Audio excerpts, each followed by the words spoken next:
is the worst offensive player. She's not very offensive competent, so bro.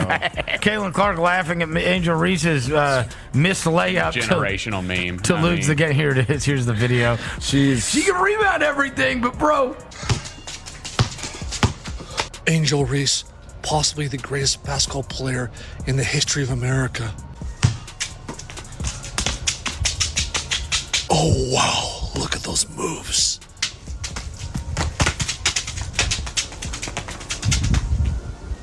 Yeah, that shot is really hard with the hoop wide open. Who's the best player in the country? I feel like I'm the best player in the country. WNBA draft. The Indiana Fever select Caitlin Clark, University of Iowa. Angel Reese was planted right in the paint, arms spread wide and yelling at one of her own teammates to get out of the way and leave her enough room to operate. That's the moment taking over social media right now, and the timing could hardly have been worse for Reese. Just minutes earlier, she had insisted on having that exact kind of isolation, with no defender or teammate within roughly 3 feet of her. Then, Reese received the pass on a completely open opportunity at the basket, and somehow, she missed the shot. P3. I'm thinking to myself, okay, ATL is going to actually win this game, and then we get down to the end of regulation, you guys. And I'm like, okay, Ron Howard, open 3. She's going to hit it. No, she does not. Angel, you got it. Put back layup, game winner. No. And then Nas again caught it, put it up. No. I'm just like, oh my God, like, are we serious? How does that happen? And all of you guys, baby, my girl, Angel, all right, back up off her, okay? Like, back up off of Angel. We know that she missed that layup. We get it. The Atlanta Dream ultimately fell to the Indiana Fever in overtime, and once the final buzzer ended the night, viewers were left circling the same question. If Reese needed that much space simply to create a clean shot, then what exactly happened when she actually got all the room she was asking for? Dream have the ball for the last shot, game's tied, and Angel Reese has a bunny layup basically by herself, uncontested, and she cannot make that layup. She had 14 rebounds yesterday, 5 of them offensive. I'm not sure how many were off her own misses because I was at camp and got home for the end of regulation and then overtime. But her making that or missing that layup, you just knew. And she looked kind of crestfallen, and she should be because you ought to be able to make a damn layup. That single sequence has now sparked a much broader debate over the role Angel Reese is really playing inside the Atlanta locker room at this point. Is she becoming the outspoken, demanding leader she clearly wants everyone to view her as? Or has her presence and intensity on the court begun to overshadow what she actually delivers when the ball finds her again? After the way this game unfolded, those questions are only getting louder. If your best player for Atlanta could make a layup, I wouldn't have this gleeful smile that I have on my face right now. It's a layup. You're 1 foot away. Make it, please. You have a fast break layup by yourself early in the game. How you shoot fast break layups at 50? Fast break layups by yourself at 50%. I don't know. I can't explain it. But Caitlin Clark, 26 points today. Reese, in particular, her energy shifted. I thought when she got some of those easy baskets to go in the paint. Let's go back to Angel really quickly, though, because she was part of the catalyst that you saw to be able to change things around. It's been there. Like, sometimes the basket is too open. I can't believe we had to listen to that garbage the entire halftime, the entire broadcast of the game while she is blowing the easiest first grade 1-inch layups you'd ever see. And Caitlin Clark is out there hitting logo bombs in her face, dropping 26 and 9 for 12 straight games. Instead of saying she's playing at an MVP level, they're out here glazing Angel Reese just like her fans do on social media. Caitlin Clark gets no love, not considered in the MVP conversation, will be the only player in WNBA history to be top 3 in points and number 1 in assists, and they're sitting here glazing Angel Reese. It's all about Olivia Miles and Paige Beckers, which her team's winning. She's breaking all the records. This is the sequence that may bother Atlanta fans the most, because when you slow it down, the whole thing almost feels like a setup for its own punchline. Reese calls for her teammate to clear out, and the teammate does exactly that. Suddenly, Reese has the open floor she wanted, with the ball in her hands and the space to operate. But instead of settling for a composed attempt or making the easy pass, she sends the ball toward an area where there was no realistic chance of a productive play developing. There was no teammate waiting underneath for the finish, no rebounder coming hard from the weak side, and nobody positioned to turn the possession into anything useful. Just like that, the opportunity disappeared. And with someone who has spent much of the season presenting herself as a vocal leader and facilitator for Atlanta, a possession like that makes it much harder to prove the exact image she has been trying to establish. I know that everyone says that mic and drills don't work for basketball, but if there's one person on the face of this raggedy planet that needs to do mic and drills until their wrists fall off, it is Angel Reese. I have never seen a human miss that many point-blank layups regularly. Angel Reese, she doesn't just see everybody, oh, she missed a game winner, her palms are sweaty. Nah, she misses regular lays all the time. The little putbacks, the million rebounds is a symptom of her missing point-blank layups. Is she left-handed? Because it's always a right-handed, I promise you, with the same coverages she has to get through, I can score that. I can do that. Father of three, regular nigga. Right? I promise you, I could shoot a higher percentage right there at the basket to Angel Reese. Fans. I don't know how y'all do it. I don't know how y'all defend her. The score is 81-81 in the fourth quarter. 6 seconds left. Atlanta Dream has the chance to win this game. Then this happens. 5 seconds. Howard launches. Missed it badly. Reese the putback. Won't go. Hillman, no. Like, I truly do not understand. Angel Reese is a professional basketball player. Why do she miss so many layups? Like, look. Layups is like the second thing that you learn when you first start basketball. The first thing is how to dribble a basketball. Then the coach will bring you down to that block, exactly where she missed that layup, and teach you how to shoot off that square. But I don't think nobody taught her. Whatsoever. She lost them that game. Y'all can say whatever y'all want. If she would have hit that layup, game over. Game over. I had nothing to say. That layup was wide open. If y'all don't think that was wide open, that's bullshit. Aaliyah Boston was right behind her. Then the game reached the sequence that ultimately shaped everything that followed. Regulation was winding down, with the score even, and Atlanta suddenly had the kind of opportunity teams desperately want when playing on the road. The ball ended up with Reese, and she had a completely clean look at the basket with no defender close enough to affect the attempt. This was not some desperate shot thrown up while multiple defenders were swarming her or forcing her off balance. She had the kind of uncontested opportunity you rarely get with the stakes that high and the entire season narrative hanging in the balance. But Reese missed it.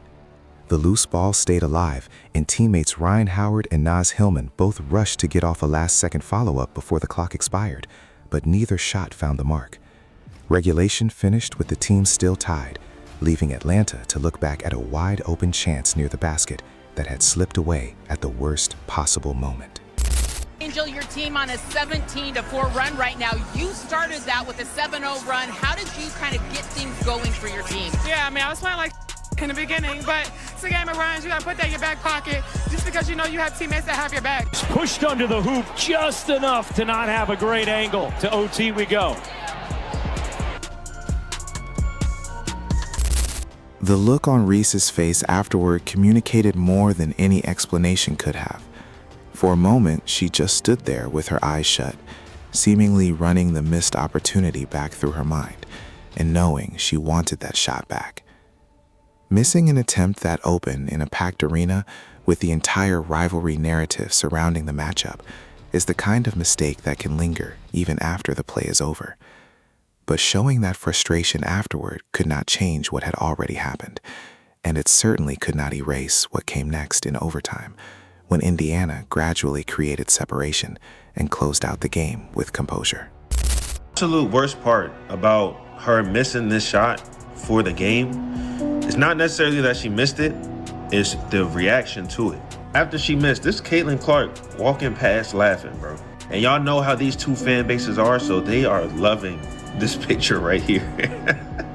The main reason it bothers me too is because it makes it so easy to overlook everything else that she actually does on the court. Like defensively and obviously rebounding wise, bro, she's incredible. Is it far-fetched to say that she's not good? Who, Angel?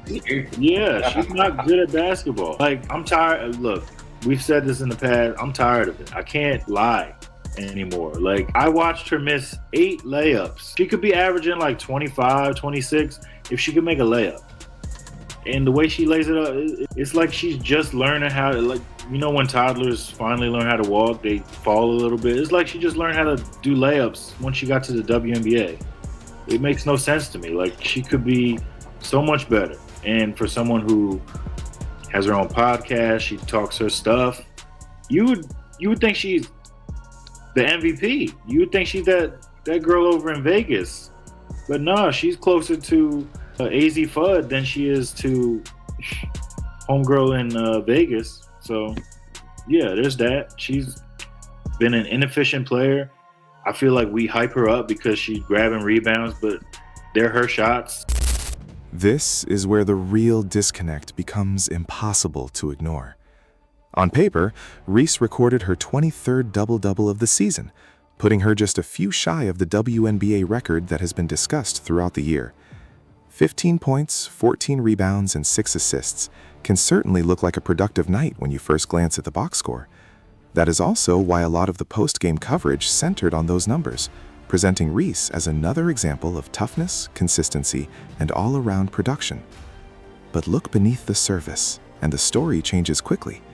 Reese finished just 5 of 16 from the field and failed to make any of her first 6 attempts before halftime. Then came the fourth quarter, and she did not score a single point during the stretch when Atlanta needed its front-court scorer to become a factor.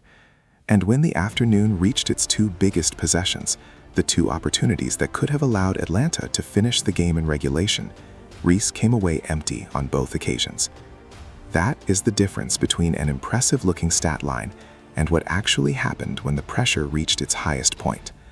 A double-double can look great on a broadcast graphic, but inside a locker room, it carries a very different weight when the player behind it goes scoreless in crunch time and misses the shot that ultimately becomes one of the defining moments of the game. A chance to win it at regulation, and it just didn't go down. And, then we had to try to compete in overtime. I thought players try to execute the game plan really well, especially defensively. It's just disappointing to come up short.